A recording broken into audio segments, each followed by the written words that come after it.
नमस्कार, आप देख रहे हैं ग्रैंड न्यूज नेटवर्क और मैं हूं आप सभी के साथ आयुषी।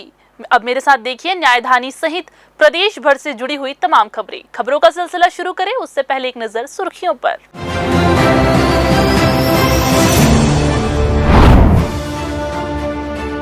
लगातार हो रही बारिश से जहां किसानों को हो रहा फायदा, वहीं रेलवे प्लेटफॉर्म में लोग हुए परेशान। मन्नती शेर बनकर मंदिर के ऊपर नाचने वाले सभी आरोपी गिरफ्तार। धमकी देने वाला युवक भी चढ़ा पुलिस के हत्थे। गरीबों का मकान तोड़ने के बाद निगम नहीं बना पाई सड़क। बरसात में हर दिन खतरे से खेलते हैं राहगीर। और लगातार हो रही बारिश से किसानों के चेहरे खिले। किसानी कार्य में आई तेजी, रोपा लगाने खेतों में उमड़े ग्रामीण।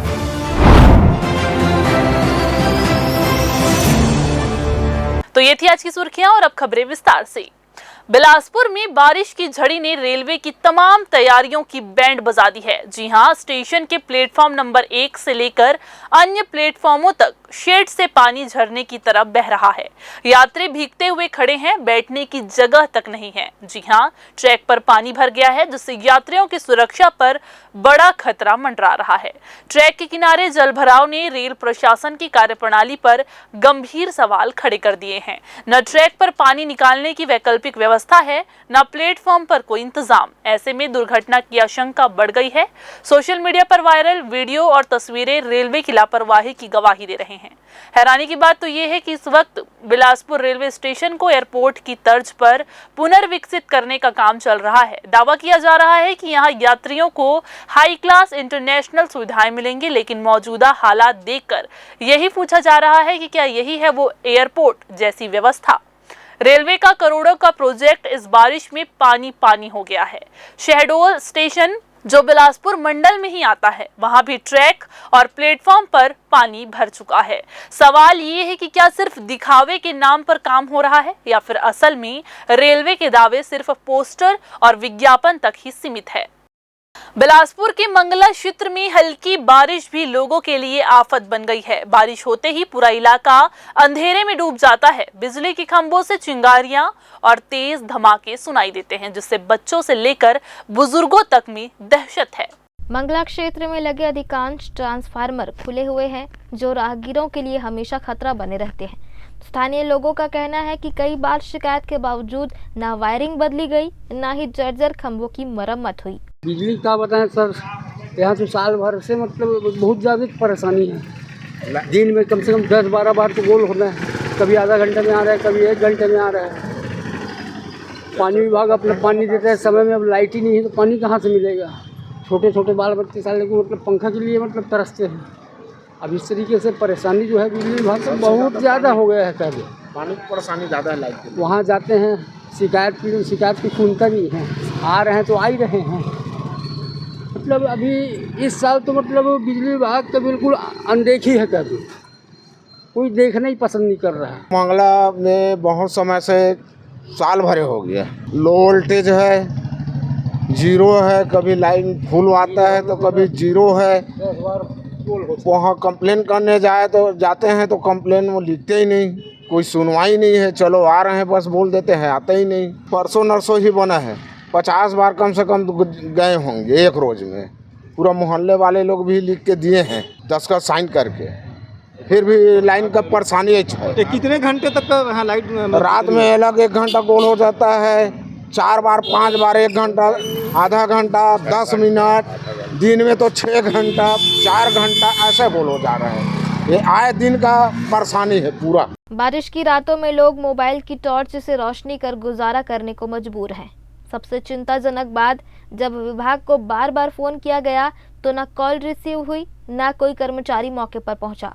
ये एक सोची समझी साजिश के तहत लोगों को परेशान करने का एक तरीका इजाद किया है बिजली विभाग। दिन में 6-6 घंटा, 5-5 घंटा, 4-4 घंटा लाइट बंद रहती है। लो वोल्टेज की समस्या है। जितना भी ट्रांसफार्मर है सब खुला का खुला है, किसी में ढक्कन नहीं है। जितना भी ग्रिप वाला जो जगह है, जो तारे हैं वो ज़मीन पे लटका हुआ है। बरसात का समय है, यदि कल किसी भी प्रकार की करंट वहाँ पे प्रवाहित होता है तो जानवर आदमी से लेके सभी का जान माल का नुकसान होने की संभावना प्रबल है। ये सब सारी समस्या हमारे मंगला में है। दीनदयाल से भी वही स्थिति है, फ़ोन करने से वहाँ पे अधिकारी कर्मचारी फ़ोन उठाते नहीं हैं। मतलब इस तरीके से फिर जनता जाएगी तो जाएगी कहाँ पे, करे तो करे क्या जनता। तो ये जो व्यवस्था है ये गलत है, इसको सुधारना चाहिए और अधिकारियों के ऊपर अंकुश लगाकर इस व्यवस्था को सुधारना चाहिए। जब शिकायत पर कोई सुनवाई ना हो तो लोग करें तो करें क्या, उनको समझ में नहीं आ रहा है। अब मंगला के लोग सवाल पूछ रहे हैं, क्या बिजली विभाग किसी बड़े हादसे का इंतजार कर रही है? ग्रैंड न्यूज के लिए कैमरामैन राकेश मिश्रा के साथ राहुल ठाकुर की रिपोर्ट। कोटा ब्लॉक के ग्राम करई कछार में लखपति दीदी पहल के तहत 42 महिला समूह परिवारों की आजीविका को सशक्त करने विशेष प्रशिक्षण कार्यक्रम की शुरुआत की गई। ये प्रशिक्षण जिला स्तरीय ग्रामीण स्वरोजगार प्रशिक्षण संस्थान के माध्यम से संचालित हो रहा है, जिसमें महिलाओं को रानी मिस्त्री के रूप में दक्ष बनाया जा रहा है। इस प्रशिक्षण का मुख्य उद्देश्य महिलाओं को निर्माण कार्यों में कुशल बनाकर उन्हें आत्मनिर्भर बनाना है। खास बात तो ये रही कि प्रशिक्षण के दौरान ही प्रतिभागियों को प्रधानमंत्री आवास योजना की एक वास्तविक मकान का निर्माण फील्ड में करवाया जा रहा है, जिसमें उन्हें थ्योरी के साथ साथ प्रैक्टिकल ज्ञान भी प्राप्त हो रहा है। ये पहल न केवल महिलाओं को आर्थिक रूप से मजबूत बनाएगी, बल्कि ग्रामीण क्षेत्रों में महिला सशक्तिकरण की मिसाल भी बनेगी। सर्वाधिक पीएम आवास का लक्ष्य प्राप्त हुआ है, क्योंकि हमें सभी गांव में राज मिस्त्री की जरूरत पड़ती है, तो हम लगातार गांव-गांव में ट्रेनिंग करवाते हुए मिस्त्री उपलब्ध कराया जा रहा है।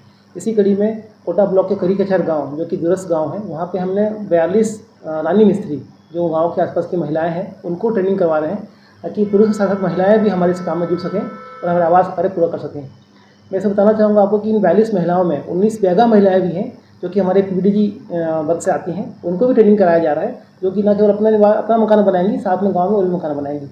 इससे न केवल इनका जीवन स्तर बदलेगा, साथ ही लखपति दीदी बनने का जो पहल है हमारा, वो भी सफल हो पाएगा। फिलहाल वक्त हो चला है एक छोटा सा ब्रेक लेने का। ब्रेक के बाद हम जल्द वापस आएंगे। आप बने रहिए ग्रैंड न्यूज के साथ।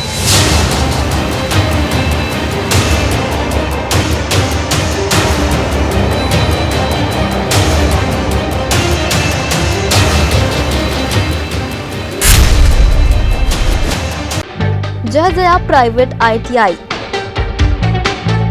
NCVT से मान्यता प्राप्त एंड ISO सर्टिफाइड 10वीं पास विद्यार्थियों के लिए 2 year electrician course, COPA 1 year course, computer operating and programming assistant course, best classroom facility, admissions open.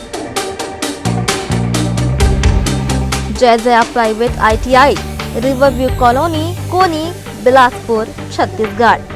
Hello दोस्तों, इस बरसात के मौसम पे विजन विस्तारा लेकर आ गया है आप लोगों के लिए ड्रीम रेसिडेंसी प्रोजेक्ट के सेमी कमर्शियल प्लॉट पर विशेष छूट। ये उन लोगों के लिए है जो खुद के बिजनेस का सपना देखते हैं, चाहे वो कोचिंग हो, क्लिनिक हो, स्मार्ट रिटेल का बिजनेस हो, हर बिजनेस के लिए स्पॉट रेडी। प्लॉट एक, फायदे अनेक। घर बनाओ तो स्कूल पास और दुकान खोलो तो कस्टमर पास। अभी सेमी कमर्शियल प्लॉट अवेलेबल है, पर ज्यादा दिन तक नहीं। आज ही संपर्क करें विजन विस्तारा को और ऑफर का लाभ उठाएं।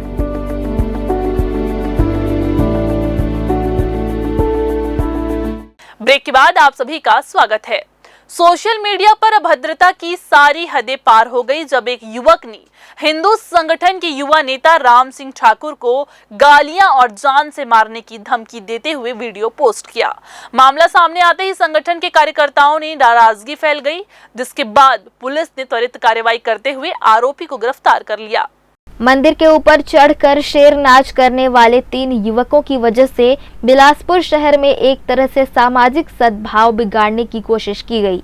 उनके खिलाफ पुलिस में हुई शिकायत के बाद आरोपी सोहेल खान का वीडियो सोशल मीडिया पर तेजी से वायरल हुआ, जिसमें वह राम सिंह ठाकुर को अपशब्द कहता और धमकी देता नजर आया। इन मामलों को गंभीरता से लेते हुए पुलिस ने सभी आरोपियों को गिरफ्तार कर लिया है। प्रार्थी माधव सिंह द्वारा थाना सिटी कोतवाली में रिपोर्ट दर्ज कराई कि सोहेल खान ने एक पोस्ट किया है जिसमें अश्लील गाली और धमकी भरा पोस्ट किया है। प्रार्थी की रिपोर्ट पर थाना सिटी कोतवाली में अपराध क्रमांक 349/25 धारा 296 351 BNS के तहत मामला दर्ज किया गया है और उसमें विवेचना की जा रही है। हिंदू नेता राम सिंह ने कहा कि ऐसे लोग सनातन सेवा करने वालों को डरा नहीं सकते। उन्होंने साफ कहा कि वे इन जैसे तत्वों को सुधारना जानते हैं, लेकिन कानून हाथ में लेने के बजाय कानून पर भरोसा रखते हैं। उन्होंने प्रशासन से सख्त कार्रवाई की मांग की है।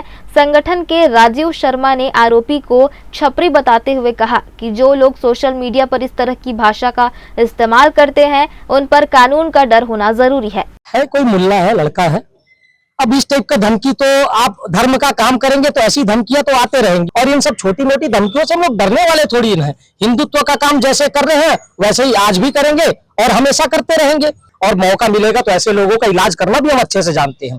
वैसे तो हम प्रशासन के ऊपर छोड़े, प्रशासन से आग्रह है ऐसे लोगों को ऊपर कार्रवाई करे और कड़ी से कड़ी सजा दे। ये लोग जो छपड़ी हैं, इनकी आदत है, इनकी आदत में शुमार है कि ऐसा कुछ बोले जाए, लेकिन इनको ये भूल जाते हैं कि जिनके बारे में बोल रहे हैं वो बब्बर शेर है। इनके ऐसा बोलने से उनका हौसला टूट जाएगा या वो डर जाएंगे, तो ऐसा होने वाला नहीं। ये कार्रवाई हम भी कर सकते हैं और बहुत उत्सुक हैं करने के लिए, लेकिन कानून व्यवस्था के कारण हाथ हमारे बंधे हुए हैं और हम लोग छपरी वाली हरकत नहीं कर सकते। ऐसे लोगों को पनपने से पहले इनको दफन करना बहुत जरूरी है, और ये दफन करने का काम प्रशासन कानून व्यवस्था के हिसाब से करे तो ज्यादा उचित है, और इन पे कड़ी से कड़ी कार्रवाई होनी चाहिए, नहीं तो इसका दुष्परिणाम भी देखने को मिलेगा।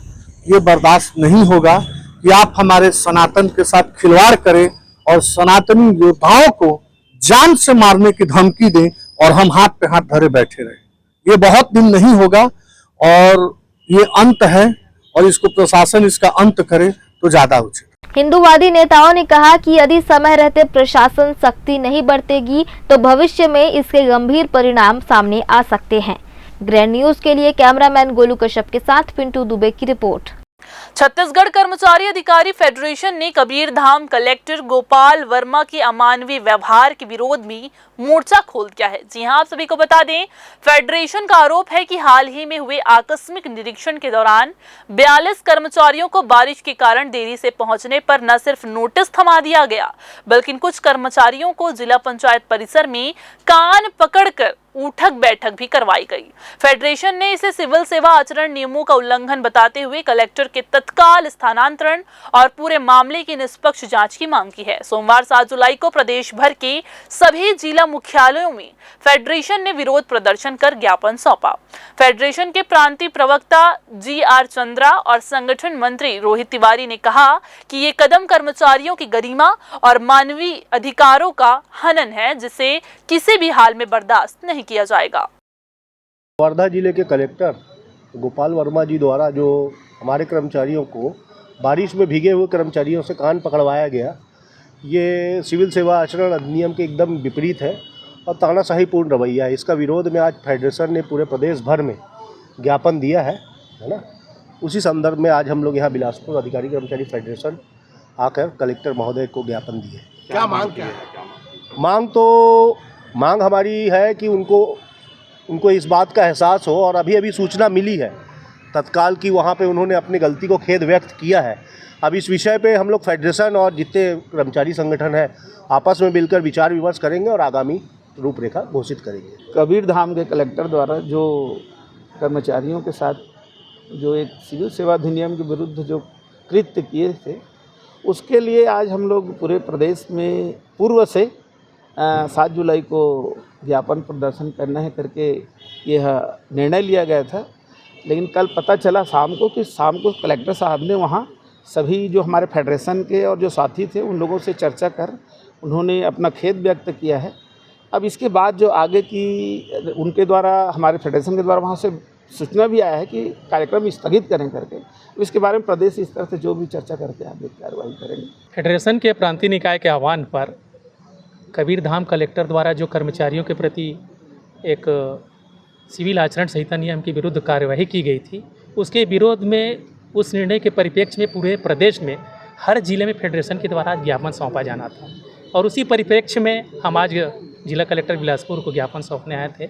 सकरी बाईपास में साल 2022 में चर्चित हिस्ट्री शीटर संजू त्रिपाठी की गोली मारकर हत्या करने के मामले में फरार चल रहे एक और आरोपी को वाराणसी में पुलिस और एसटीएफ की संयुक्त टीम ने गिरफ्तार कर लिया है। पकड़ा गया आरोपी विनय कुमार द्विवेदी उर्फ बासु उर्फ गुरुजी चित्रकूट के मानिकपुर थाना क्षेत्र का रहने वाला है, जो हत्या के बाद से पिछले 3 साल से फरार चल रहा था। आरोपी के पास से एक देसी तमंचा, 2 कारतूस और नकदी जब्त की गई है। उसके खिलाफ छत्तीसगढ़ के अलावा बिहार, नोएडा और वाराणसी में भी हत्या, लूट, आर्म्स एक्ट और एनडीपीएस एक्ट के मामले दर्ज हैं। वारदात के बाद पुलिस ने उस पर 5,000 रुपए का इनाम घोषित किया था। टीम को सूचना मिली थी कि इनामी अपराधी फतेहपुर मोड़ के पास से गुजरेगा, जिसके बाद घेराबंदी करके उसे दबोच लिया गया। पूछताछ में आरोपी ने बताया कि वह प्रतापगढ़ में रहने वाले 1 लाख के इनामी एजाज के बुलावे पर वाराणसी आया हुआ था। इस सनसनीखेज हत्याकांड में अब तक कुल 21 आरोपियों की गिरफ्तारी हो चुकी है, जबकि कुछ को कोर्ट से जमानत भी मिल चुकी है। पुलिस ने हत्या की साजिश रचने वालों से लेकर शूटरों तक को एक-एक करके गिरफ्तार कर लिया है, जिसमें कपिल त्रिपाठी, उसके पिता, पत्नी, रिश्तेदार और साथी भी शामिल हैं। बिलासपुर के सरकंडा थाना क्षेत्र अंतर्गत अशोक नगर चौक में उस वक्त सनसनी फैल गई जब एक युवक पर चाकू और चूड़ा से हमला कर दिया गया। जानकारी के अनुसार घायल युवक योगेश साहू अपने मोहल्ले के पास स्थित चाय दुकान के सामने खड़ा हुआ था। तभी बंधवापारा का रहने वाला रेहान खान और उसका साथी तुषार उर्फ पप्पू वहां पहुंचे। दोनों ने योगेश से शराब पीने के लिए पैसे मांगे, लेकिन इंकार करने पर उन्होंने गालियां देना शुरू कर दिया। जब विरोध किया गया तो तुषार ने चाकू से वार किया, जो योगेश के बाएं हाथ में लगा। वहीं रेहान ने अपने हाथ का चूड़ा निकालकर सिर के पीछे मारा। घायल अवस्था में योगेश को सिम्स अस्पताल ले जाया गया, जहां उसका इलाज अभी चल रहा है। घटना के बाद आरोपी फरार हो गए थे। मामले की सूचना मिलते ही पुलिस टीम ने घेराबंदी करके मुख्य आरोपी रेहान खान को उसके घर से गिरफ्तार कर लिया है और उसके पास से वारदात में इस्तेमाल किया गया चूड़ा भी बरामद कर लिया गया है। फिलहाल दूसरा आरोपी तुषार फरार है, जिसकी तलाश की जा रही है। कपिल नगर सरकंडा में एक मारपीट की घटना घटित हुई है, जिसमें प्रार्थी राजकुमार साहू के द्वारा रिपोर्ट दर्ज कराया गया कि उसके पुत्र को जो है रेहान खान एवं तुषार के द्वारा जो है शराब पीने के लिए पैसे की मांग करते हुए जो है नहीं देने पर धारदार हथियार से हमला किया गया, जिससे उसके हाथ की कलाई एवं सिर के पीछे में चोट लगकर खून निकला है। प्रथम दृष्टया रिपोर्ट पर जो है अपराध पंजीबद्ध कर विवेचना में लिया गया है। आरोपी रेहान खान को जो है हिरासत में लिया गया है और तुषार खान घटनास्थल से फरार हो गया है, जिसकी पतासाजी की जा रही है। फिर से वक्त हो चला है एक छोटा सा ब्रेक लेने का। ब्रेक के बाद हम जल्द वापस आएंगे। आप बने रहिए ग्रैंड न्यूज के साथ।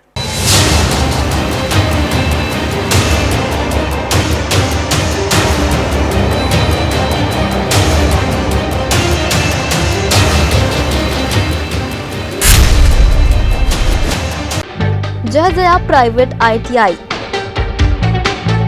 NCVT से मान्यता प्राप्त एंड ISO सर्टिफाइड 10वीं पास विद्यार्थियों के लिए 2 year electrician course, COPA 1 year course, computer operating and programming assistant course, best classroom facility, admissions open. Jai Jaya private ITI, Riverview colony, Koni, Bilaspur, Chhattisgarh.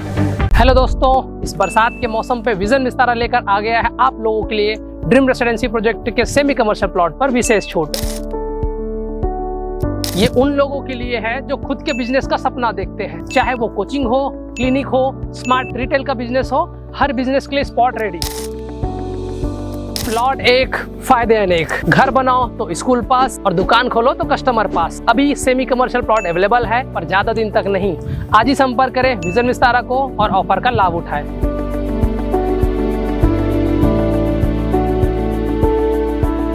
Break के बाद आप सभी का एक बार फिर से स्वागत है। शहर की प्रमुख अपोलो रोड इन दिनों बदहाली और लापरवाही का प्रतीक बन चुका है। सड़क चौड़ीकरण के नाम पर सैकड़ों गरीबों के घर तो तोड़ दिए गए, लेकिन आज तक न सड़क बनी और न ही लोगों को राहत मिल पाई।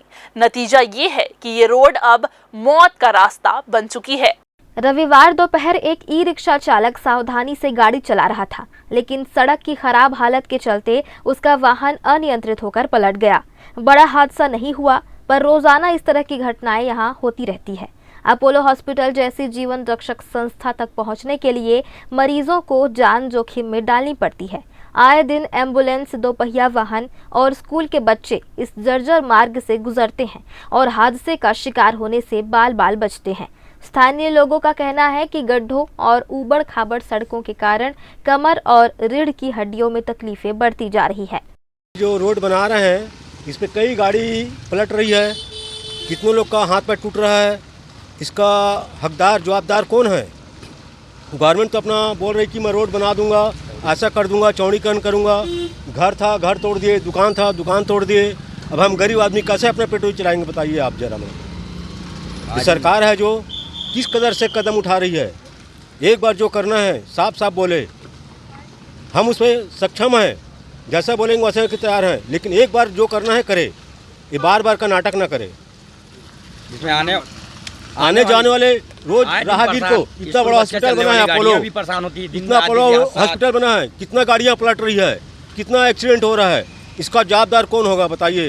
ये नगर निगम होगा कि केंद्र सरकार होगा? कि स्थानीय नागरिकों ने सवाल उठाया है कि अगर किसी की जान जाती है तो इसकी जिम्मेदारी कौन लेगा। जनता की मांग है कि सड़क निर्माण कार्य को तत्काल पूरा किया जाए और सुरक्षित आवागमन की सुविधा बहाल की जाए। प्रशासन से लोगों ने अपील की है कि इस ओर शीघ्र गंभीरता से ध्यान दिया जाए ताकि कोई बड़ा हादसा ना हो। ग्रैंड न्यूज के लिए कैमरामैन अमर ध्रुव के साथ भारतेंदु कौशिक की रिपोर्ट। धमतरी जिले के ग्राम काचना थाना भखारा निवासी 30 वर्षीय शैलेंद्र कुमार साहू की एक संदिग्ध ट्रेन दुर्घटना में मौत हो गई। शैलेंद्र रायगढ़ से रायपुर की ओर अकेले यात्रा कर रहा था। इसी दौरान कलमीटार रेलवे स्टेशन के पास उसका शव बरामद किया गया। जानकारी के अनुसार रेलवे ट्रैक पर एक व्यक्ति का शव मिलने की सूचना के बाद मौके पर पहुंची रेलवे पुलिस ने शिनाख्त की, जो शैलेंद्र साहू के रूप में हुई। प्रारंभिक जांच में प्रत्यक्षदर्शियों और घटनास्थल के दृश्य के आधार पर यह आशंका जताई जा रही है कि युवक की मौत चलती ट्रेन से गिरने के कारण हुई है। हालांकि अभी तक इस बात की आधिकारिक पुष्टि नहीं हो सकी है कि शैलेंद्र की मृत्यु ट्रेन से गिरने के कारण हुई है या किसी अन्य वजह से। पुलिस मामले की बारीकी से जांच कर रही है और सभी पहलुओं को ध्यान में रखते हुए आगे की कार्यवाही में जुटी हुई है। फिलहाल मृतक के परिजनों को घटना की जानकारी दे दी गई है। शव को पोस्टमार्टम के लिए जिला अस्पताल भेजा गया है, जिससे मौत के सही कारणों का पता लगाया जा सके। घटना के बाद गांव में शोक की लहर है और परिवार के सदस्य स्तब्ध हैं।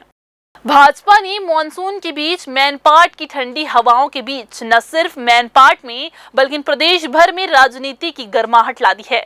3 दिवसीय प्रशिक्षण शिविर की शुरुआत सोमवार को भाजपा के राष्ट्रीय अध्यक्ष जेपी नड्डा ने की। जहां शिविर की शुरुआत पार्टी के राष्ट्रीय अध्यक्ष जेपी नड्डा ने की, वहीं इसका समापन केंद्रीय गृह मंत्री अमित शाह करेंगे। मुख्यमंत्री विष्णुदेव साय, 10 मंत्री, 44 विधायक और 10 सांसद इसमें शामिल हो रहे हैं।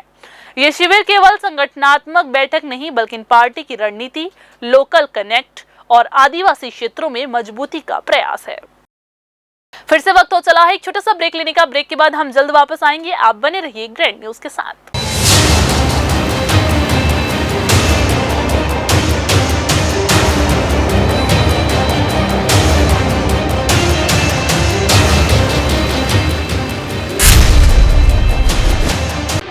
जय जया प्राइवेट ITI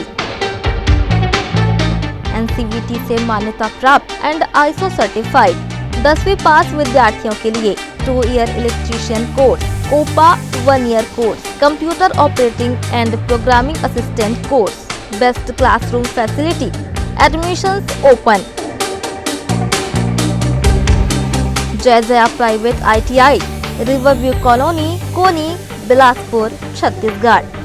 हेलो दोस्तों, इस बरसात के मौसम पे विजन विस्तारा लेकर आ गया है आप लोगों के लिए ड्रीम रेसिडेंसी प्रोजेक्ट के सेमी कमर्शियल प्लॉट पर विशेष छूट। ये उन लोगों के लिए है जो खुद के बिजनेस का सपना देखते हैं, चाहे वो कोचिंग हो, क्लिनिक हो, स्मार्ट रिटेल का बिजनेस हो, हर बिजनेस के लिए स्पॉट रेडी। प्लॉट एक, फायदे अनेक। घर बनाओ तो स्कूल पास और दुकान खोलो तो कस्टमर पास। अभी सेमी कमर्शियल प्लॉट अवेलेबल है, पर ज्यादा दिन तक नहीं। आज ही संपर्क करें विजन विस्तारा को और ऑफर का लाभ उठाएं।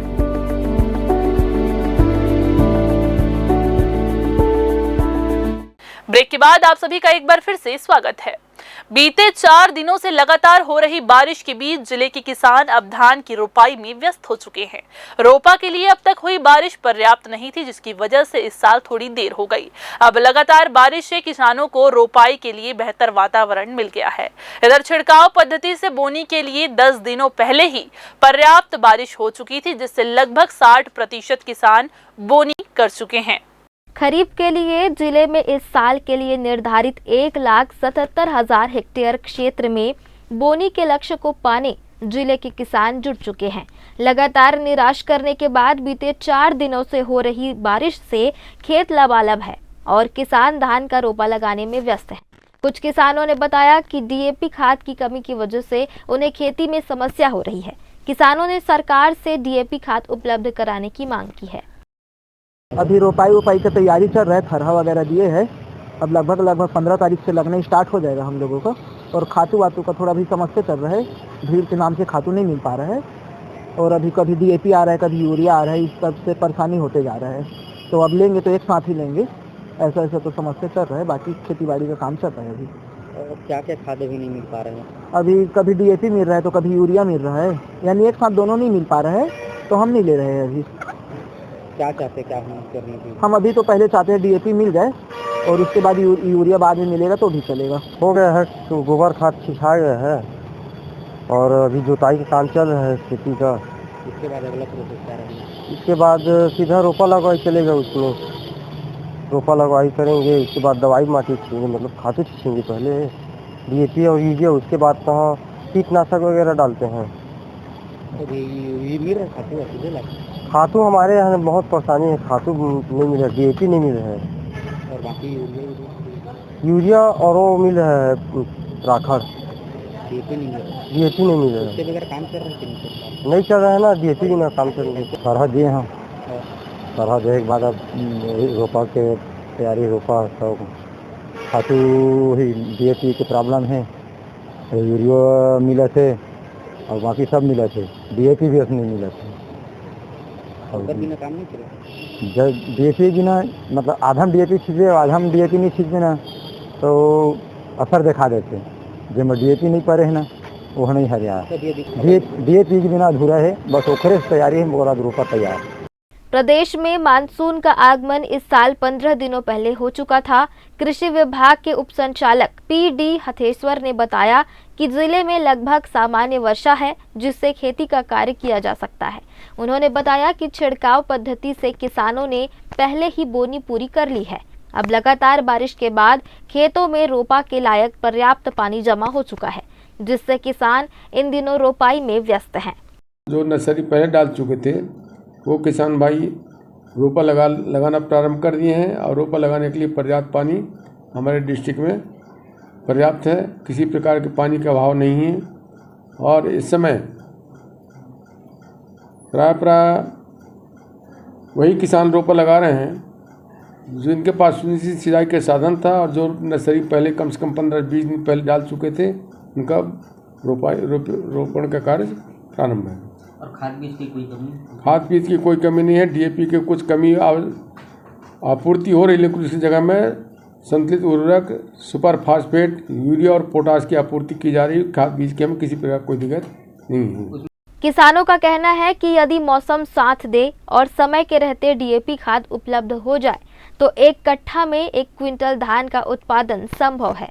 इस स्थिति में लागत का 2 गुना लाभ मिल सकता है। लेकिन अगर मौसम साथ नहीं देता और समय के रहते खाद नहीं मिला तो रोपाई में लगाई गई पूरी पूंजी डूब जाएगी। कुछ किसान रोपनी करने के लिए अभी और बरसात के इंतजार में हैं। उनका कहना है कि उनके पास इतनी लागत नहीं है कि वो पंप सेट से पानी चलाकर रोपनी कर सकें। ग्रैंड न्यूज के लिए कैमरामैन अमर ध्रुव के साथ भारतेंदु कौशिक की रिपोर्ट। डायरिया के गंभीर मरीजों का इलाज रतनपुर सामुदायिक स्वास्थ्य केंद्र में किया जा रहा है। वहीं अब तक 4 मरीजों को सिम्स रेफर किया जा चुका है। अब भी रतनपुर सामुदायिक स्वास्थ्य केंद्र डायरिया के मरीजों से भरा हुआ है। डायरिया पीड़ितों की जांच में इनके बीमार होने की वजह दूषित पानी का सेवन करना बताया जा रहा है। जिला स्वास्थ्य अधिकारी शुभा गढ़ेवाल ने बताया कि डायरिया में अभी कोई गंभीर स्थिति नहीं है। 4 नए मरीजों की सिम्स में भर्ती हुई है, वहीं 4 मरीजों को छुट्टी दे दी गई है। बदलते मौसम और पानी की गड़बड़ी की वजह से डायरिया के मरीज लगातार बढ़ रहे हैं। स्वास्थ्य विभाग द्वारा मितानिनों का ग्रुप बनाया गया है, जिससे किसी भी गांव या क्षेत्र में डायरिया फैलने की सूचना तत्काल मिल सके।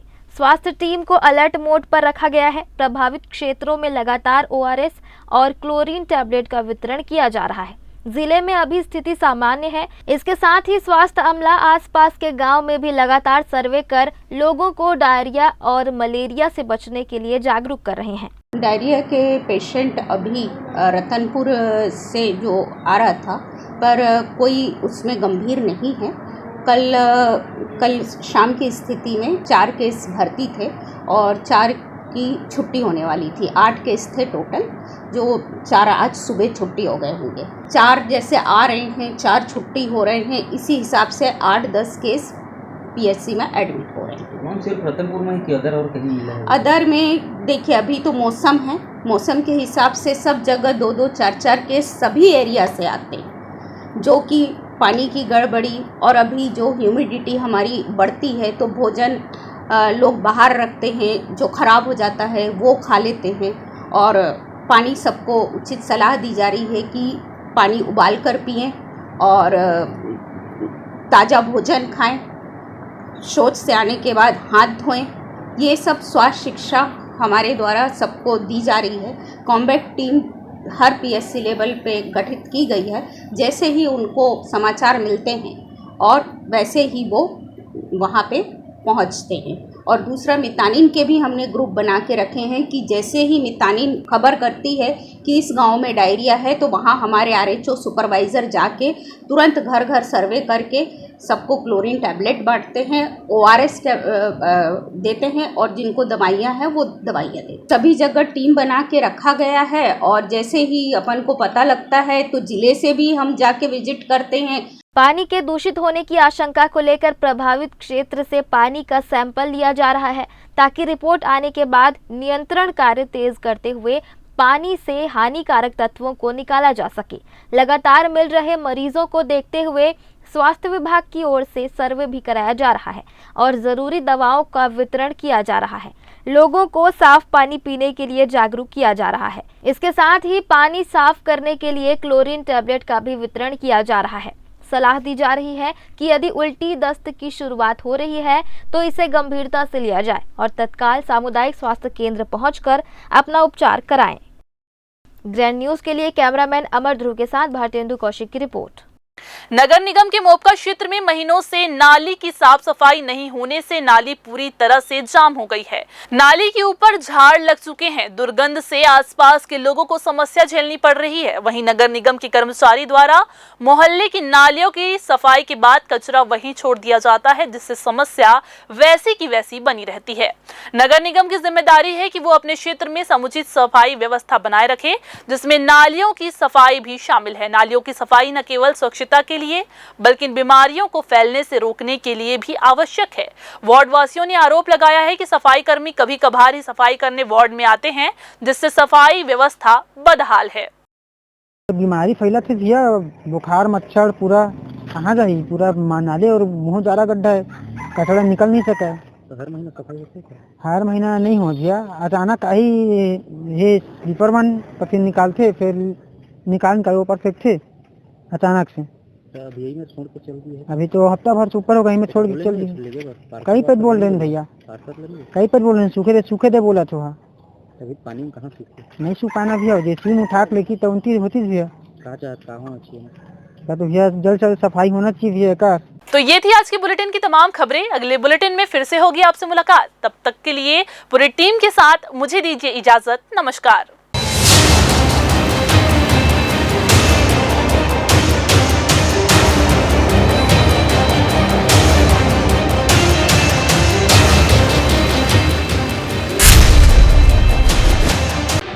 Jaya private ITI